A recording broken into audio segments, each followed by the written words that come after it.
Welcome back to episode 114 of the Guardian Project podcast. I'm your host, Andy. Mine's the name that appears at the top of the Talisman of Hierarchy. What's at the top of the Talisman of Hierarchy? My name. Your name? Just Andy is right there? It just says Andy. I'm on the hierarchy, the very top. Oh, of the Talisman of Hierarchy. That took me a second. My name is at the top. I'm at the top, right? You are. When your name's at the top, when you pop it and then you... Okay, and I'm your other host, Mike Coyle, and the other day, I mixed up my Adventures in the Forgotten Realm rares with my baking recipes. I ended up making a pretty gross okra jelly after that one. Yeah, no jelly, no okra. I don't want either, actually. I can't do that texture, Coyle. Please listen carefully.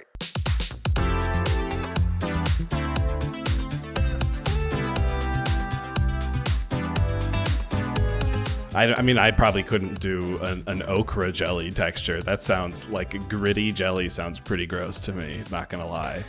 Yeah, and jam can be gritty only if there's a lot of seeds in it, right? Yeah, and I'm okay with that because then it feels more Jam's natural. Different. Yeah, jam is it's better. In my opinion. way better. This is the show not about Commander, about jam. No, it's just about jam. We jam. We jam games. We jam games. But this is really the show. The podcast where we talk about all things Magic the Gathering. But mostly Commander. So we have a couple of announcements that came out this past week. Actually, I guess more than a week ago in some cases here. But there are some delays for Jumpstart Historic Horizons. So I know we haven't talked a whole lot about Jumpstart Historic Horizons. It's an arena-only format here, but basically the short version here is that they're moving everything out by 2 weeks. So it was supposed to come out on August 10th, but now it's not going to be out until August 24th. And it's, August 26th. So it's going to arrive on the 24th with Jumpstart Historic Horizons scheduled for release on August 26th. So there were a lot of things that were in I guess the pipeline, and they wanted to make sure that they were ready for release. So unfortunately, this was shifting their release date. But this actual set is the set that is going to have some specific mechanics that are really digital only, that work digital only. Mm-hmm. So like perpetual. So it modifies a card in its entirety forever, basically in any zone of the game. So in your hand, in the graveyard, in exile, it changes the cards. A creature can get -1, -2 forever, and it's permanent. So it's, you can't really do that in person. Conjure, it basically makes a card in your hand. It could be one of many different cards, and just puts it in your hand. So there's that. And then also Seek, it can go and grab a card out of your library based on some specific criteria. So like it looks for a creature that is one of the creatures that shares the type with the most types of creatures you have in your deck. So very difficult things to do in person, but this set is going to be delayed just a little bit for the release. And then also we had an announcement on Good Morning Magic about the Innistrad Midnight Hunt sets for the Commander decks. The question was, where's the Werewolf Commander? Because we've all been asking for it. The Ulrich of the Kralin Horde was not necessarily the commander that everybody wanted. If Arlen Cord, though, could have been a commander, the Arlen, the original Arlen that flips, that one I would really, really like. But it is not. And so it will actually not have a Werewolf Commander precon for two reasons. One is production. The second is extra materials. So they said printing double face cards is kind of hard to do. And then printing a lot of them is even more difficult and creates some restrictions. So they said they are, that's the first reason. The second one is extra materials. So they said a lot of these precons are made for folks who are going to play these decks right out of the box, in many cases without sleeves, and you can't play double face cards without sleeves. Obviously you see the other side of the card. They don't provide sleeves with their decks. And then also, if you don't use the double face card, you can use a checklist card, which is totally fine. And then you kind of solve that problem. But the problem is then you'd have to package along with the precon like a lot of checklist cards, because a werewolf deck probably has a lot of werewolves and they're all double faced. Yeah. So those are the reasons for not getting a werewolf precon. Yeah, and we know I was thinking if there was a way that they could change the werewolf mechanic so that it would work on one face of a card, but the fact that they've already printed werewolves in another set, and there's already a lot of werewolves out there, they can't just kind of change the mechanic of how that works. Well, I guess they could, but they're not going to change the mechanic of how that works retroactively with like a new werewolf mechanic so that they could do the reprint. But we know that there's going to be werewolves in the standard set, so I'm guessing there's a high likelihood that we get a legendary werewolf in the standard set that you can make into a commander deck. So if you did hear and I don't remember the exact language used in the video, but it did say when you design the set well, right, you can focus on other things in the commander decks. So I personally am taking that as we did the thing, and there's a good werewolf that's probably going to satisfy what you've been asking for, and it's not necessarily in the pre-con. So I'm banking on it. I really hope I'm right, fingers crossed, because I've really wanted a werewolf deck for a long time. I did try to make Ulrich of the Crown Horde work once, and it just really didn't. But it's also a difficult mechanic to follow. There's a lot of I got to flip everything over, I got to flip them all back. But I would venture to say that there's definitely going to be a legendary werewolf that will function in Commander pretty nicely. Well, for the bling lover that you are, Andy, you'll be happy to know that the fact that it is not in one of the Commander precons means it has a possibility of having an alternate art borderless version. So that's true. And really cool two sides. Yeah. Yeah. So two sides, cool artwork. Let's do it. But before we continue, we want to thank all of our patrons. Thank you so much. If you would like to support our show, you can head to patreon.com/guardianprojectpod and donate for any dollar amount. And if you're looking for another way to support the podcast, whatever platform you are enjoying the podcast on, if you could subscribe, rate, review, leave comments, we really appreciate it. We love doing it. Please do it too. And you can find us online at theguardianprojectpodcast.com. You can find our social media on Twitter at GuardianPod, on Instagram, GuardianProjectPod, and our gameplay videos at youtube.com/theguardianproject. And if you want to email us, you can find us at guardianprojectpod@gmail.com. Thank you all so much who support us. You really make things easier for us, and we love giving back. Coyle, what are we talking about today? Well, speaking of giving back, especially to our patrons, today we are going to do a deck tech for one of our patrons. It's one of our patron tier rewards. So this deck that we're going to review today is our patron Torin's deck, his Alela Artful Provocateur deck. So we're going to go through here, and we're actually going to take a little bit of an interesting spin on deck tech this time, and we're going to put a pretty big focus on upgrading today. So that'll be exciting. All right, I think it's time for us to invade your ears with All Talks of Fairies.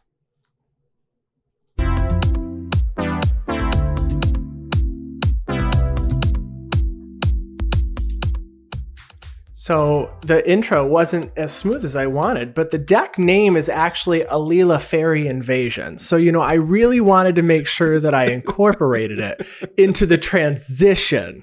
Yes, so that was great. I'm invading your ear holes with the sound of fairies invading it. I thought you just wanted to put like Earwig Soldier in here or whatever that card is. Ew, called. Earwig Squad? Gross. Earwig Squad, get earwigs out of here. We've had more of those at home at our houses. So we're in Michigan. Man, we had some of those this year. No, get those out of here. Those are the worst bugs. Yeah, no, they're creepy, they're crawly, and there's a Twilight Zone episode on them that just gives you nightmares. Exactly, but let's not give you nightmares with this fun deck focusing on Alela, Artful Provocateur. So Alela is a 2/3 fairy warlock for 1, a white, a blue, and a black mana. It has flying, death touch, and lifelink. It has a lot.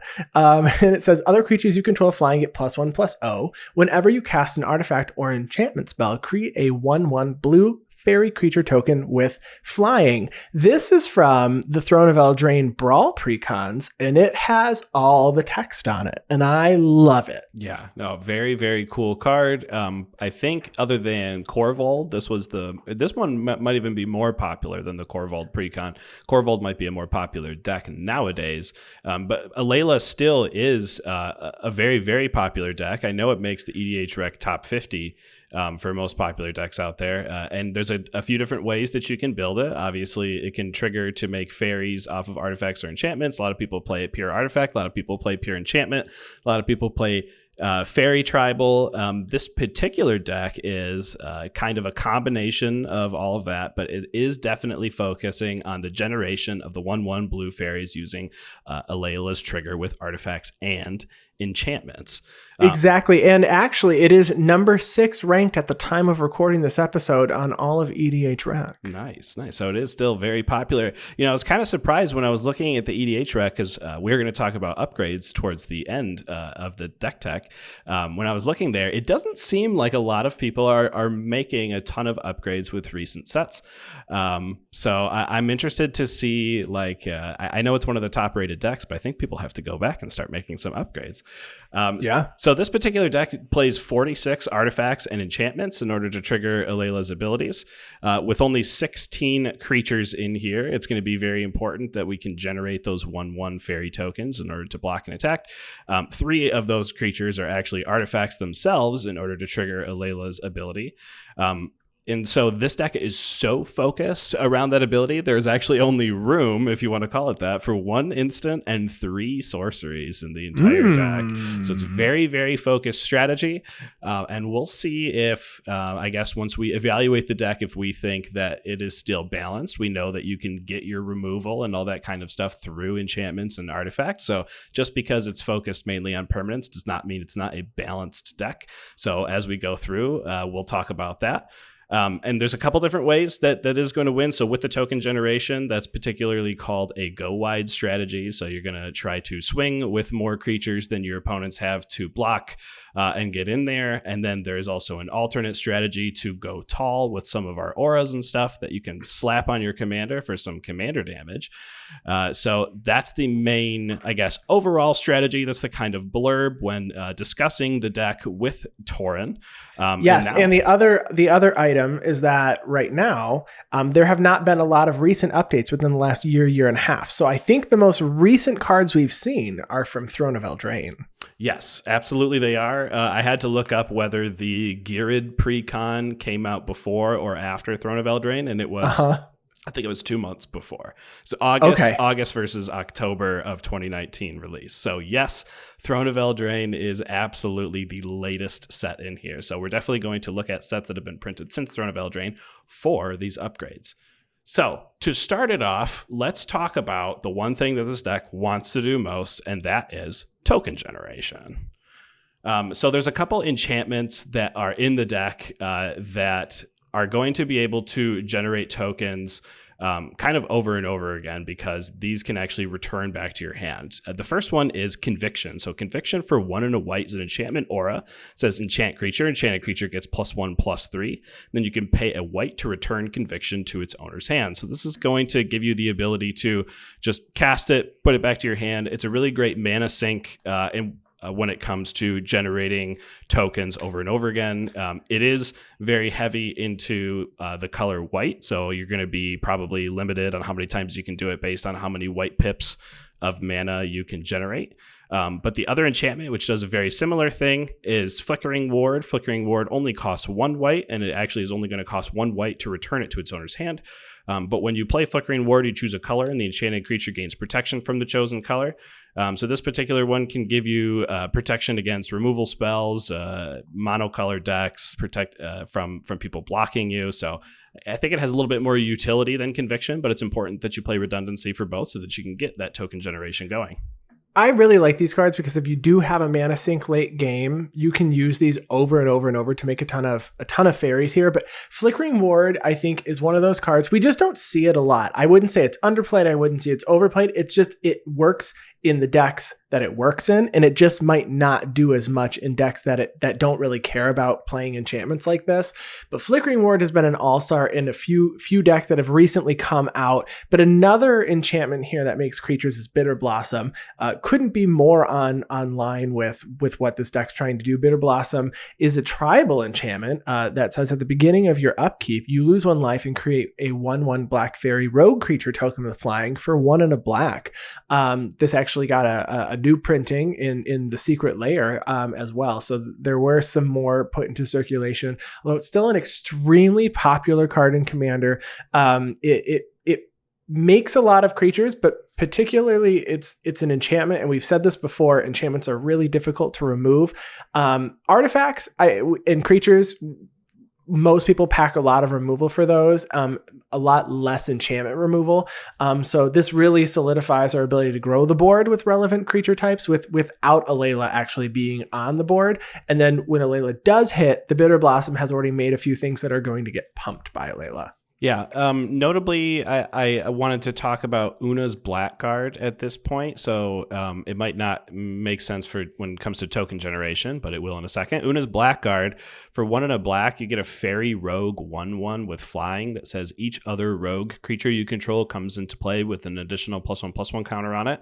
And whenever a creature you control with a +1/+1 counter on it deals combat damage to a player, that player discards a card. So when I was looking through the deck list, Bitter Blossom and Notorious Throng, which an amazing card, don't get me wrong, and we will go over that in a little bit more of a relevant section, but those 2 particular cards are the only cards that are actually making rogues in this deck that can trigger this first ability from Una's Blackguard. I have a question for our patron Torin, whether that is the reason Una's Blackguard is in the deck, because if it is, I don't think this particular synergy is good enough. However, if it is in the deck because of its second ability of whenever a creature you control with a +1/+1 counter on it deals combat damage to a player, that player discards a card, I would like to know, because I don't believe there's enough +1/+1 counter generation in this deck for that particular effect. So I think Una's Blackguard might be a cut, or maybe there's a better explanation that Torin can give for that one. But I wanted to bring it up here when talking about Bitter Blossom, because it is one of the things that can generate these black fairy rogue tokens. I do like them a lot.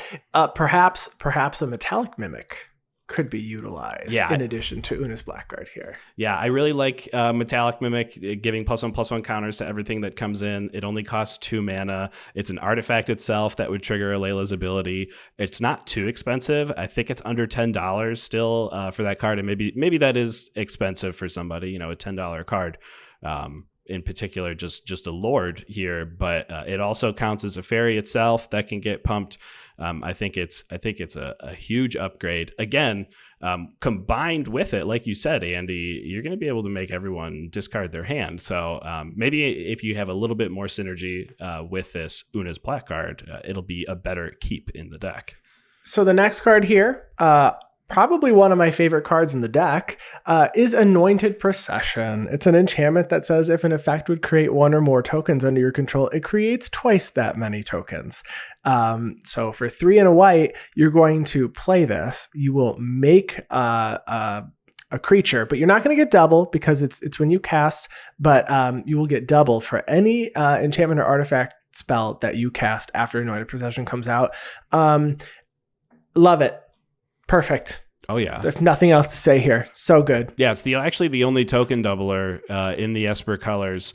And it is kind of nice. There is a couple different clone effects that Torin plays in here too that are especially good, like Estrid's Invocation, a 3-mana enchantment that comes on the battlefield as a copy of any other enchantment. At the beginning of your upkeep, you can blink it and have it come in as a copy of any other enchantment.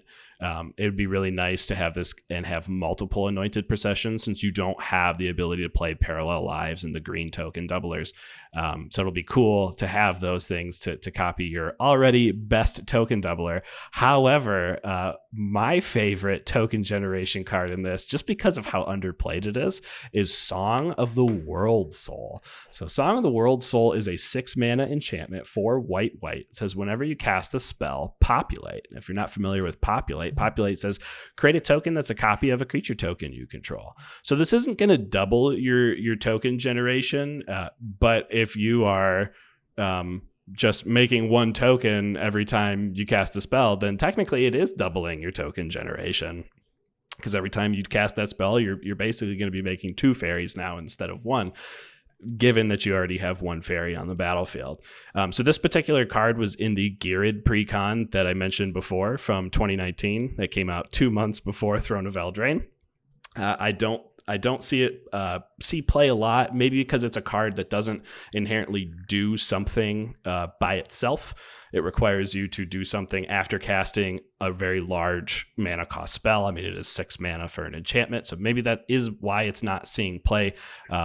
And maybe the whole not doubling tokens and instead just populating tokens is another reason. But personally, I think this is a really, really great card for this deck, and I really like it. Yeah.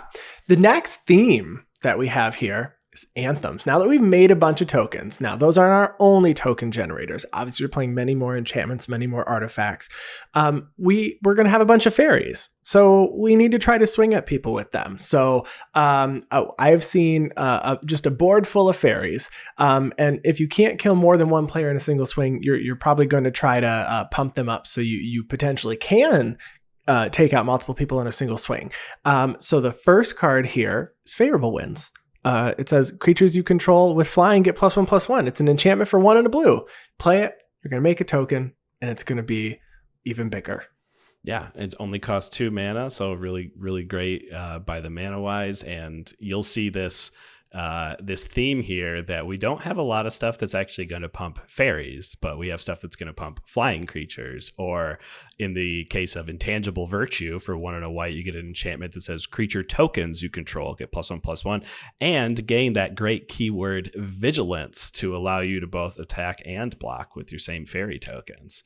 Exactly. We've got a rock here. This is actually one of my favorite cards that had come out in Throne of Eldraine, which is Heraldic Banner. So it's a rock, but also an anthem. So for 3 mana, Heraldic Banner enters the battlefield and you choose a color. Creatures you control of the chosen color get +1/+0, and then it also taps to add 1 mana of the chosen color. So you are making blue fairies. Alela is also blue. I assume in almost all instances, you're just going to choose blue with Heraldic Banner, but you are going to have to do a little bit of math with all of your lords here, or your anthems here. And I am not mad at that. For sure. I think I agree with you that Heraldic Banner is really cool. I think it's underplayed in a lot of other decks. I think it's probably most played in the Alela deck because I'm pretty sure it came in the pre-con, but it is fantastic. I really like Radiant Destiny from Rivals of Ixalan. Radiant Destiny is a 3 mana enchantment for 2 and a white. It has Ascend, so you get the City's Blessing if you control 10 or more permanents. And as Radiant Destiny enters the battlefield, you choose a creature type, and creatures you control of the chosen type get +1/+1 as long as you have the City's Blessing. They also have Vigilance, so you're going to again get that important Vigilance keyword and get that nice +1/+1 pump. Very similar to Always Watching from Shadows over Innistrad, but this one is going to choose a particular creature type. And this one, you're probably going to hit the ascension pretty easily. So you just have to have 10 or more permanents. Oops, I made 6 fairies. Sorry. Yeah, if you think about it, you need at least 4 mana to cast your commander. So you'll have 4 lands, Radiant Destiny, your commander, and make a fairy. All right, you have 3 more permanents to make. You probably have that. Exactly. And then lastly, we've got Spear of Heliod. So for 1 white, you get a legendary enchantment artifact that says creatures you control get +1/+1. It also has another ability that I don't think many people use, but 1 white, tap, destroy target creature that dealt damage to you this turn. So this deck does have some lifelink. The commander specifically has lifelink. So you might be able to take a hit or two and keep the spear up to take out a problematic creature that's coming at you, but it's also an anthem. For sure. And the next thing we're going to talk about here is Lords, which are going to do a very similar thing to what these anthems just did. But I think it's very important to note that these anthems, being artifacts and enchantments themselves, are going to be triggering Alela's ability, where the Lords we're about to talk about are not going to be triggering that ability. So in my opinion, I really like these anthems more than the Lords. So the Lords have to fit a very, very good slot. Particularly, I mean, there's a lot of competition, I guess I should say. Good Lord. Yeah, good Lord. That's your transition. So the first Lord we're going to talk about here is Empyrean Eagle. So Empyrean Eagle has actually been printed a couple times. You can pick it up very, very cheaply, under 50 cents. It's a 3 mana bird spirit. So for 1, a white and a blue, you get a 2/3 flyer that says other creatures you control with flying get +1/+1. So it's another Favorable Winds, but this time on a creature. Yes, and then we have Glen, Elendra, Liege. So 1, and then 3 hybrid pips of blue, black, blue, black, blue, black for a 2/3 flying fairy knight that says other blue creatures get +1/+1 and other black creatures get +1/+1. Specifically, other blue and black creatures you control. But you're going to potentially give a few creatures, I guess if we can get blue and black creatures +2/+2. So your commander specifically, but those fairies are blue, so they're going to get +1/+1. Yeah, and here's another instance actually where the tokens you get from Notorious Throng and Bitter Blossom are going to see a bonus here. So I guess there's one other synergy card that we see. Another lord here we have is Thunderclap Wyvern. So Thunderclap or Wyvern is for 2, a white and a blue. You get a 2/3 Drake with flash and flying that says other creatures you control with flying get +1/+1. So you can use this kind of as a combat trick on your turn when you're swinging, or a combat trick on your opponent's turn when blocking in order to save some of your fairies, kill some of your opponent's creatures, and then get them with the crackback later on. Exactly. And then Spirit Noble is a 2/2 flying fairy for 1 blue blue. It says other creatures you control flying get +0/+1. And then you can tap Spirit Noble to give other creatures you control flying +1/+0. So we're giving a lot of +1/+0s. So this one's going to give us some of the toughness back, but you can tap it to give +1/+1 until end of turn. So I really do like this, and it helps to even out the imbalance of having creatures with real high power and real low toughness, because that's what we're going to end up finding if we get out a bunch of our anthems is really tough fairies. Or I guess really powerful fairies with decent toughness. For sure. And the last lord we have here is probably the best lord in the deck, and that's Scion of Una. Scion of Una for 3 mana, 2 and a blue. You get a 1/1 fairy soldier with flash and flying. This says other fairy creatures you control get +1/+1, but also has the added ability of other fairies you control have Shroud. So that's pretty cool. In order to get your commander to have Shroud, give it some evasion. You do have to be a little bit careful. We talked about that we're going to have some auras in the deck that actually would fall off of a creature that has Shroud. So this one is an interesting one, although it is the best because it gives Shroud. In particular situations, it can actually be extremely harmful because it gives Shroud. So that's the first creature we're going to talk about here that's actually going to be giving keywords to our creatures. So these keywords matter for a few cards here. So one of them, a card that I always love to see in decks, is Sephara Sky's Blade. So Sephara is a legendary angel, 7/7 for 4 white, white, white. So it's a little expensive, but you can pay 1 white and tap 4 untapped creatures with flying rather than pay its mana cost. So if there's not a whole lot going on your opponent's side of the board, you can tap some of those fairies that you make and pay 1 rather than pay 7 here. But it has flying and lifelink and says other creatures you control with flying have indestructible.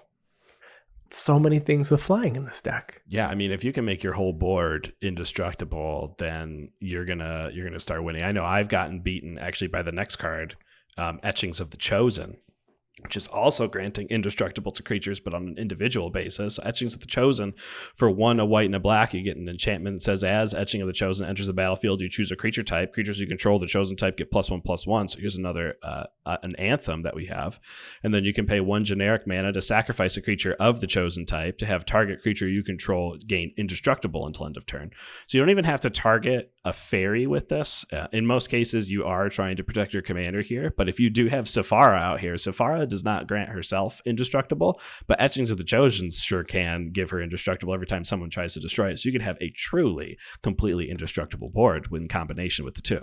And when you play Etchings of the Chosen, if Alela is already out, you aren't really losing a creature because you're making a creature to at least use this ability once without feeling like you need to do something to make more creatures here. Yeah, I actually remember playing against this particular deck with Etchings of the Chosen out, and I went infinite with Godo Helm, Godo Bandit Warlord, Helm of the Host, and could not get through the indestructible lifelink commander. So I ended up. You just have to be able to take out a creature with that combo. So Godo and Helm makes creatures that have haste with multiple combats. Mm-hmm. But if you can't take out an indestructible creature and then they have blockers, you lose. Maybe not lose, but you can't win. That's for sure. You can't win through that. We can't win through that. But now that we've gone wide, let's go tall. So going tall really refers to making one creature just ginormous. And all that glitters is a really great aura here. It for 1 and a white, it says enchant creature. It gets +1/+1 for each artifact and or enchantment you control. There are, as we mentioned, 46 in the deck. So this could be really crazy. It's so crazy. I can't even explain how crazy it is. That's how crazy. No, yeah, absolutely. All that glitters. We know that we've seen enchantment auras before where you get +1/+1 from every aura that's attached to the particular creature. But when they released all that glitters that in Throne of Eldraine that also included artifacts, everyone saw that as a huge opportunity to see an even better aura. But even on a creature in this deck, you get Fairy Swarm. So for 4 mana, a 3 and a blue, you get a fairy that has X power and X toughness. This fairy has flying, and its power and toughness is each equal to the number of blue permanents you control. So those blue fairy tokens you're generating are basically going to be equaling the power and toughness of your fairy swarm. That way you can make 30 tokens and swing 30 tokens at one player and swing a 30/30 at another player. Right. And the next enchantment here, an angelic exaltation for 3 and a white. You get an enchantment that says whenever a creature you control attacks alone, it gets +X until end of turn, where X is the number of creatures you control. So angelic exaltation reminds me so much of the exalted mechanic. Mm-hmm. It's kind of written right there. But this one, if you just have a bunch of creatures just kind of sitting there, and no one has a flyer, you might in many cases benefit from just swinging a single creature. Your commander has flying, death touch, and lifelink in this deck, so you're probably going to swing with that if it has, because lifelink. Yeah. And so it might not want to block because death touch. Yeah, it is pretty cool when you're playing a flying centric deck that built-in evasion makes it so you don't really have to put in cards like your rogues passages and your access tunnels. You can, and it's probably a good idea to have like 1 or 2 of those abilities, but you don't really have to. I think Tauren does play an aqueous form in here or something like that. Similar auras that can make things unblockable to synergize with that. And then there's even more stuff actually to go tall, like Mace of the Valiant. Mace of the Valiant for 2 and a white, you get an artifact equipment. This is equipped creature gets +1/+1 for each charge counter on Mace of the Valiant and has vigilance. And whenever a creature enters the battlefield under your control, put a charge counter on Mace of the Valiant. So again, you're not going to get the charge counter from the cast trigger on Mace of the Valiant, but you're going to get it every single time afterward. Put a bunch of charge counters on it. You probably aren't going to build a deck that can make use of the charge counters, so they're just going to be extra +1/+1s for you. Strap it on your Alela that's got lifelink and go to town. Exactly. And now when we can't go tall with just one and we just want to go tall with all. Tall with all. Tall with all. We're going to play a coat of arms is one option. So an artifact that costs 5 mana. It says each creature gets +1/+1 for each other creature on the battlefield that shares at least one creature type with it. We're going to have a bunch of fairies.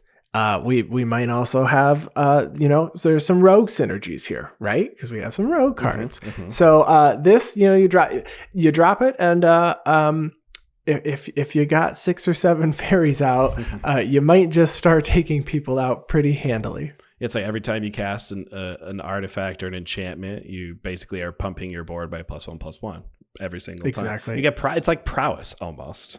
Almost. I guess if you have Alela, coat of arms, then you have what's the prowess monk? Monastery mentor. You have you have kind of a monastery mentor.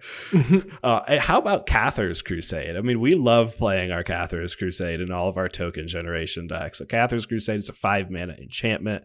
You can pay 3, a white, and a white, and you get an enchantment that says whenever a creature enters the battlefield under your control, put a +1/+1 counter on each creature you control. So again, cast an artifact or an enchantment, make a token, pump your entire board by +1/+1. You just made yourself another monastery mentor. Maybe we should make an episode one day about making a monastery mentor in every single, I guess this still is in white, but every other color combination. This also synergizes with Una's Blackguard. Whenever a creature with a +1/+1 counter on it deals combat damage to a player, they discard a card. So you drop down a Cather's Crusade and empty your opponent's hands. Yes. So now that is the gist of this whole deck. Obviously, there's a lot more pieces to it. There's some pieces like Ghostly Prison for some pillow fort, some generic, like really good enchantments that you're going to play in a lot of your Esper decks, like Rhystic Study. But we really wanted to focus on some of the upgrades that you could make, cards that have come out since Throne of Eldraine. So we are going to transition over to that, and we are going to start talking about the card draw. So as I mentioned before, Rhystic Study is in here, and so is Shimmer Dragon. So Rhystic Study is a 3-mana enchantment that says whenever one of your opponents casts a spell, if they do not pay 1 mana, you may draw a card. And Shimmer Dragon is a 6-mana dragon. So for 4 blue, you get a 5/6 dragon with flying. It says as long as you control 4 or more artifacts, Shimmer Dragon has hexproof, and you can tap 2 untapped artifacts you control to draw a card. So these two particular cards are very good card draw spells in this deck. But I think there's a lot of missed opportunities. In Ikoria, you have an enchantment called Reconnaissance Mission. So for 2 blue, you get an enchantment that says whenever a creature you control deals combat damage to an opponent, you may draw a card. It also has cycling, but you also have redundant effects in Coastal Piracy, an enchantment that does the exact same thing without the cycling, and Bident of Thassa, an enchantment artifact that does the same thing, but also can force your opponents. Can it force your opponents to attack? Is that what Bident of Thassa does? Creatures your opponents control attack this turn if able with its activated ability of 1 and a blue. So those are, I think, card draw spells that you see in a lot of these like go wide token decks that I think are not being utilized here. I also like the sorcery Distant Melody. It's for 4 mana. It says choose a creature type, draw a card for each permanent you control. So this is going to be a shamanic revelation in your fairies deck without the life gain. But I think card draw can probably help with the consistency of this deck, get more cards into your hand, and allow you to storm off even faster when you have all those cards in your hand. Sure. And I think going back in time, right? So I know you mentioned a lot of cards that have been recently released. I'd actually like to go back and take a look at a card that's quite old, Shimmering Wings, which feels like another version of Flickering Ward. So this one's in blue, though. So for a single blue, you can enchant creature to give it flying. We already have flying, it's fine. But it also has pay a blue to return it to your hand. So for the low cost of blue, you can make a fairy. Just make a fairy. Comes right back. Well, since all of our mana sinks before were in white, having a mana sink in blue actually could be extremely important. And then you just use all of your black mana to pay for the generic mana costs on all those. Exactly. And another card that I do like, this one is a more recent card, Skyblade's Boon. So this is from Modern Horizons 2. It is an enchantment aura for 1 and a white. It says enchant creature, gets +1/+1 in flying, but you can pay 3, so 2 and a white, to return it to its owner's hand. Activate only if Skyblade's Boon is on the battlefield or in your graveyard. So again, if it's on the battlefield, you can return it and play it if you've got lots of mana. I like these options for redundancy to make more tokens. When I go hard on a token deck, I'm going to go real hard on a token deck. and it is, I guess, Skyblade's Boon, it's named the way that it is because of Griff's Boon before. And Griff's Boon actually isn't as good as Skyblade's Boon because Griff's Boon actually just comes onto the battlefield. You would think that's not as good, but in our particular deck, you want it to go to your hands so that you can cast it and get that trigger. We do have one more instance of an anthem and one more instance of a go tall strategy that have been printed since. So in Call Time, we have an enchantment called Rally the Ranks for 1 and a white.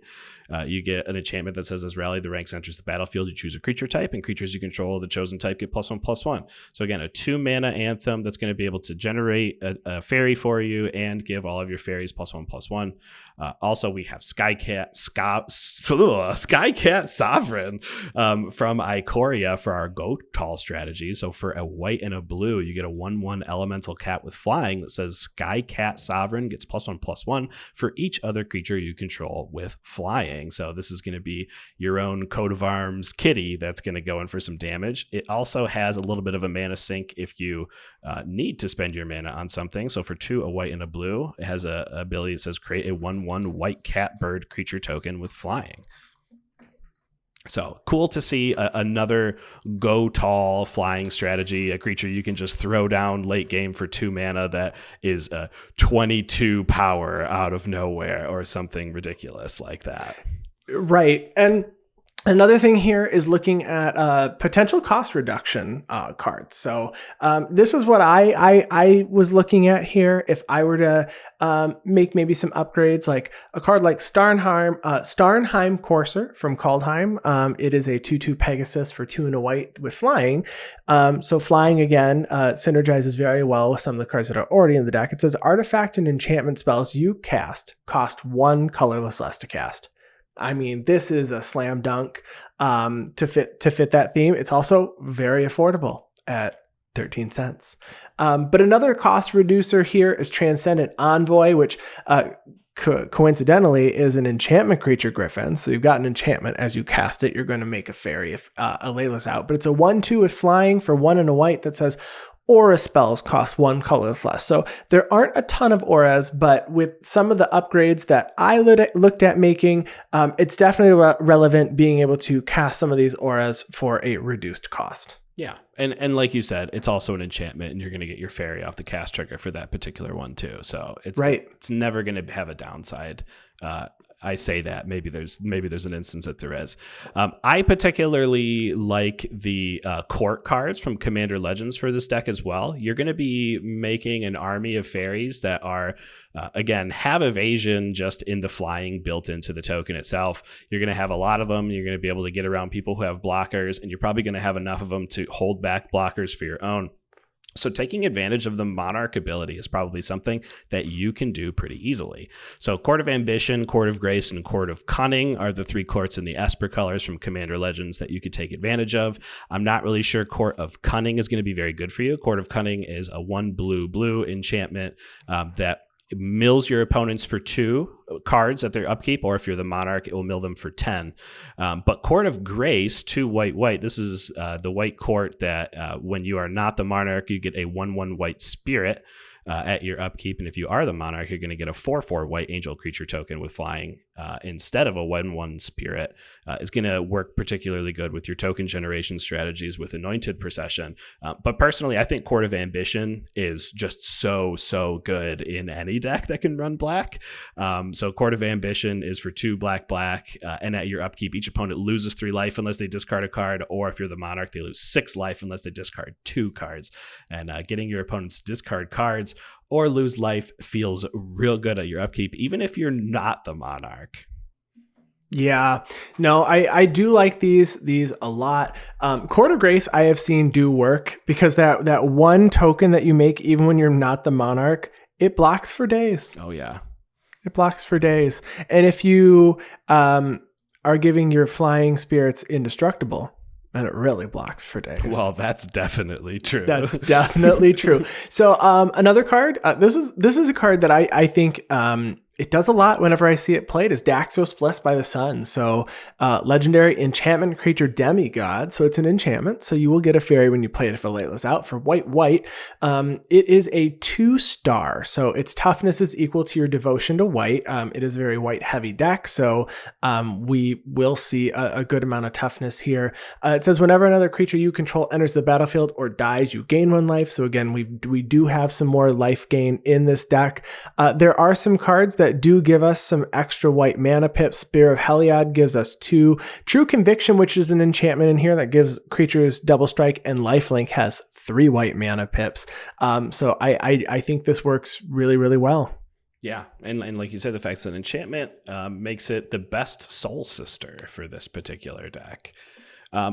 There's actually two alternate win conditions that I think one of them I think it should go in the deck, but maybe it's more of a preference, and the other one I think absolutely should. So the one I think maybe should is Vorpal Sword, brand new from Adventures in the Forgotten Realms. For 1 black, you get an artifact equipment. It says equipped creature gets +2/+0 and has Death Touch.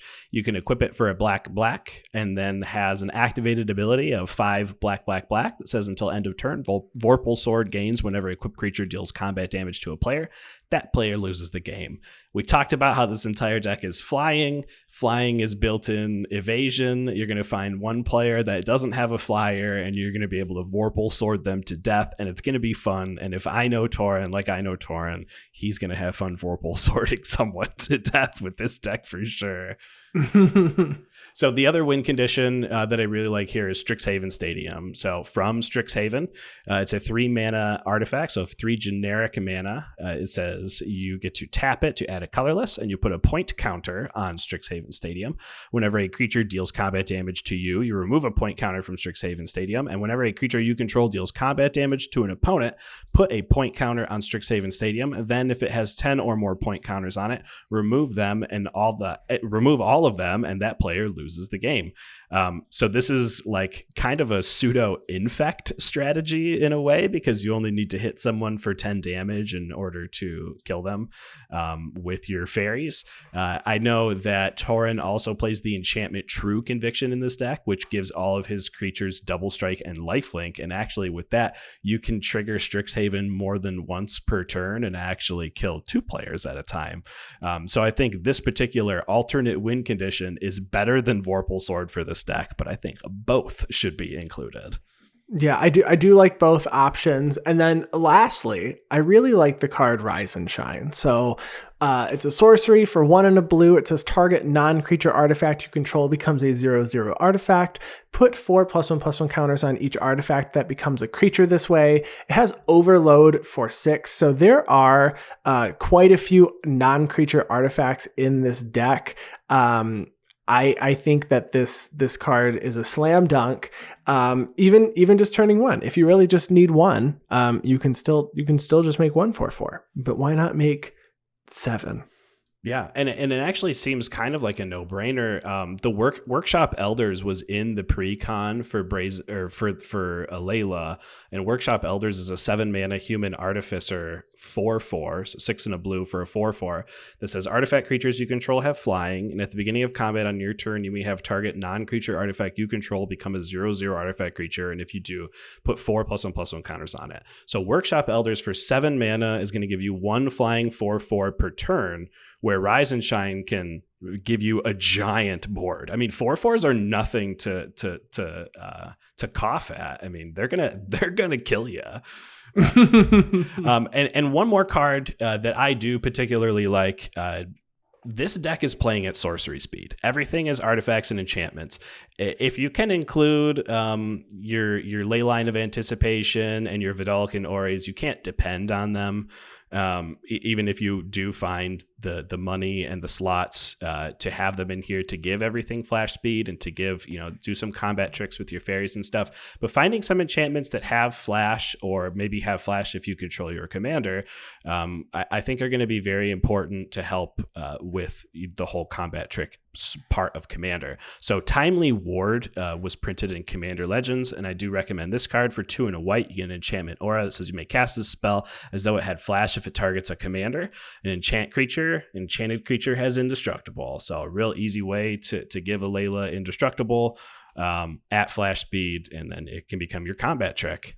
So I'm sure there's more instances of flash enchantments.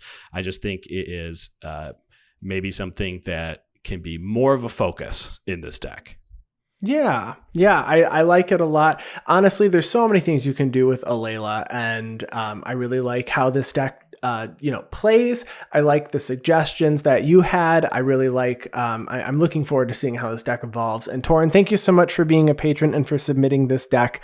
We had a really good time putting this episode together. Yeah, absolutely. And I know I've played against this deck. You've played against this deck. I've won against this deck and I've lost against this deck, and it kind of hurts me a little bit to even give any improvements here. I want to keep beating it.